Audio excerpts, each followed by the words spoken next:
Okay guys, this is my 2010 Honda Crosstour. Was my wife's. Had to replace, had a check engine code come on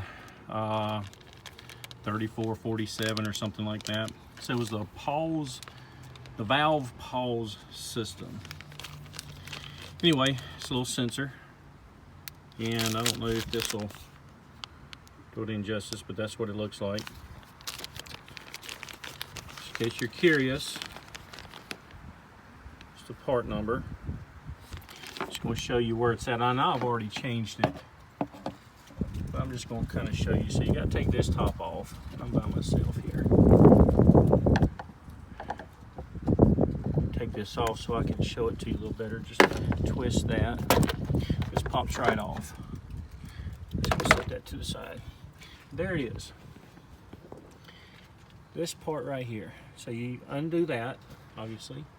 Take a 24 millimeter socket to get that off. This thing right here. You have to remove your dipstick as well. There's one there.